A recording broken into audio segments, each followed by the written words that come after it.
St.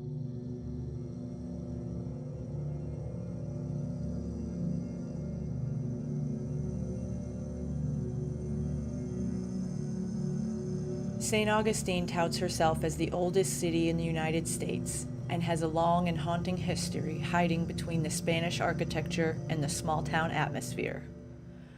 In the late 1800s, Henry Flagler, founder of Standard Oil and sometimes called the Father of St. Augustine, operated the recently opened Ponce de Leon Hotel and wanted to purchase an adjoining piece of land for expansion. However, the piece of land was the location of the town's jail, an ugly structure Flagler thought was an eyesore that brought down the value of the view from his hotel, so he wanted it gone.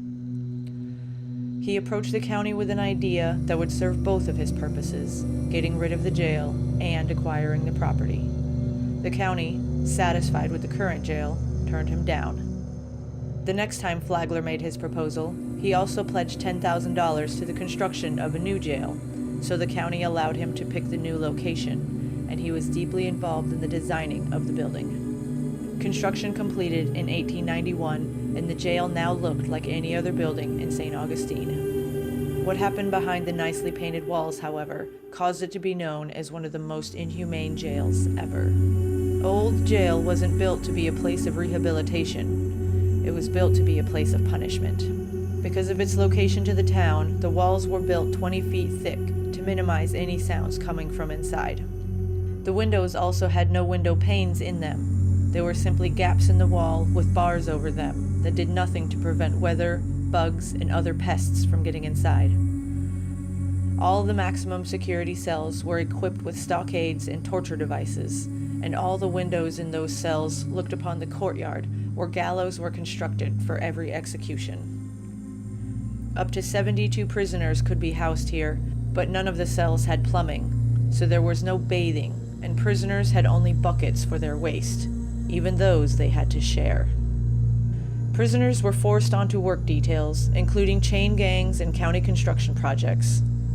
They are said to have caught wild animals while away from the jail and delighted in the additional protein to supplement their meager rations. There were no blankets or pillows to speak of, only bedding stuffed with Spanish moss that provided better comfort to the biting red bugs that nested in the moss than to any of the prisoners privileged enough to have a mattress. The solitary confinement cells had no bed or window or bucket.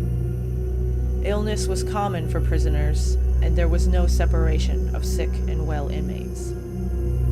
Old Jail is not a sentence many prisoners survived. Those were very nasty criminals, though, and the jailers had no mercy for those in their custody.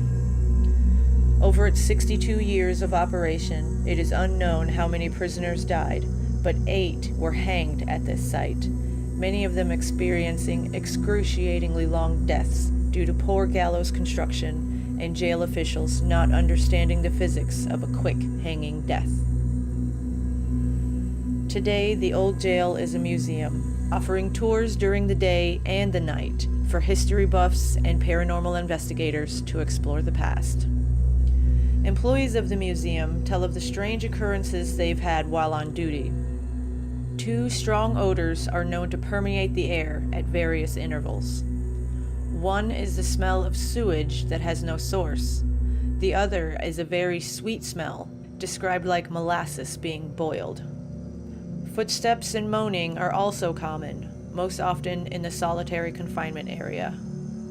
A shadowy figure has been reported several times, a very tall man with a large body, and it is thought to be the spirit of Sheriff Perry, longest-serving sheriff in Florida history, who stood 6'6" and weighed over 300 pounds.